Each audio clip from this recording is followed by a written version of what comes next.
This week on Raceweek Illustrated Garage Talk, we preview the upcoming Racing Radios 100 at Gresham Motorsports Park. We sit down with Dawsonville, Georgia's Gordon Pirkle at his famed pool room, and we review some recent racing action. All that and more coming up on Raceweek Illustrated Garage Talk.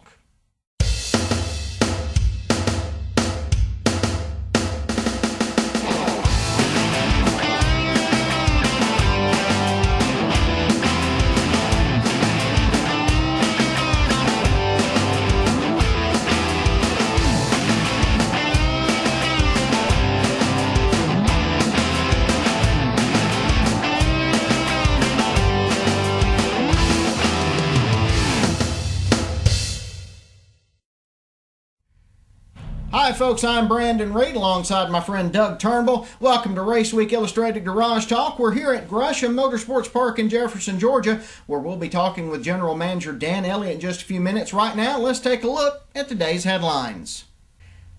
Denny Hamlin made his second visit to victory lane of the season Sunday by winning the Sprint Cup STP 400 at Kansas Speedway. Gresham Motorsports Park is preparing to open the North Georgia Super Late Model season on May 12th. We'll have more on that in a few minutes. Tyler Young scored his first Cars Pro Cup victory in last week's event at Hickory Motor Speedway, and 17-year-old Chris Openshaw scored the win in the USCS 600 Sprint Car feature at Dixie Speedway Saturday night. You can read more about these and more headlines at RaceweekIllustrated.com. Speaking of Dixie Speedway, World of Outlaws late model competitor Shane Clanton made a trip to the Woodstock, Georgia track for this weekend's Super Late Model feature. He did well. He won the pole and scored the feature win. The Georgia native beat out Jody Knowles for second, with Chip Brindle, Luke Jenkins, and Doug Stevens rounding out the top five. Other winners on the night include Mark Bunch in limited late models, Craig Reese in crate late models, Roy Patterson in Super Bombers, Dan Meadows in Economy Bombers, Jeremy Baines in Pony Stocks, and Ed Scott and Wes Chavez in Cruisers. Looking back north to Anderson Motor Speedway, it might have been Randy Porter's car, but it was Trey Gibson powering his way to the victory on the South Carolina 3/8 mile track. Early leader Ralph Carnes finished second, with Kenneth Hedden third, Justin Sutherland fourth, and Jeremy Burns in fifth. Other winners on the night included B.J. Thrasher in B Mini Stocks, Alan Mitchell in BM Modifieds, Dion Ciccarelli in C Mini Stocks, Ricky Burnett in Renegades, Wayne Cowart also won in front wheel drives. Tyler Young and his team have been working hard with one goal in mind, scoring their first Cars Pro Cup victory. Well, on Saturday night, they pulled it off as they won the Catawba Valley 250 at Hickory Motor Speedway. Alan Perkheiser came home second, followed by Trey Mitchell. J.P. Morgan finished fourth. Dalton Hopkins rounded out the top five.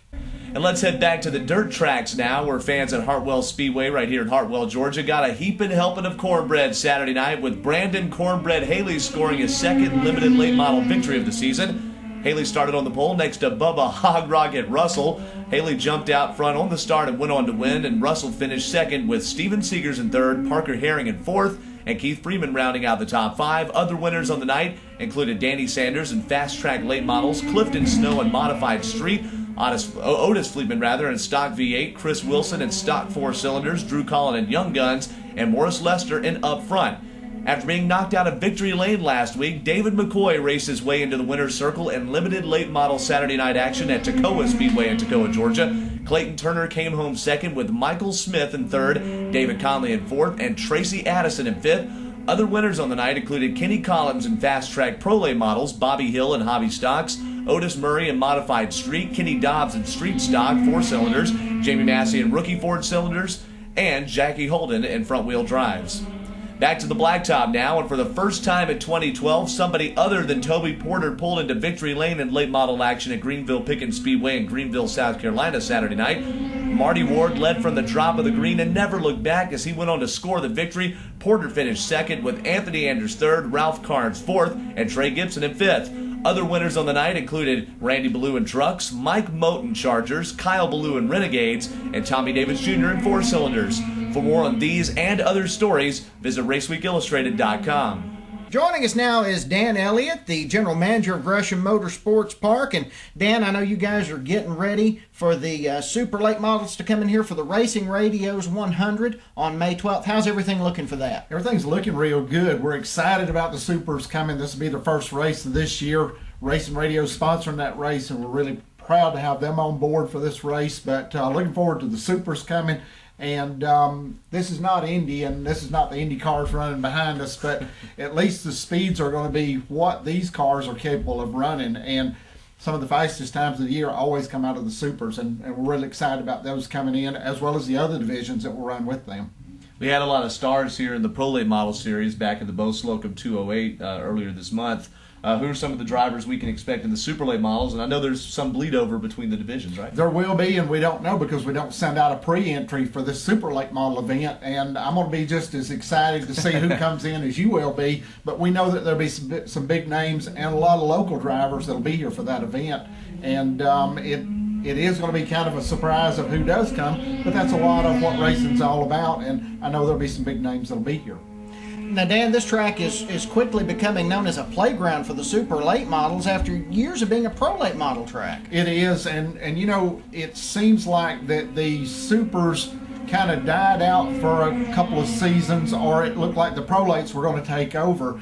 And when Mickey and I talked about that, basically more than a year ago, we talked about the fact that we would like to see the supers because this racetrack in particular favors to me the supers, and I love to see the speeds and what they're capable of doing at this racetrack. So to me, this racetrack was built for the supers, and it's kind of like growing up. You know, it was the A class and the B class, and it's not a slight against what you're in the supers or the pros, but the supers, the A class were the headliners, and the B class was the division that you ran before you moved up to the supers or the A class. So to me, this racetrack was built during that era, and it shows to me that the speeds here kind of support what the supers were doing, and going forward, we'd like to see the supers built more. And of course, you know, dividing up the World Crown like we did, you have a race now that is a race for the pros and a race for the supers.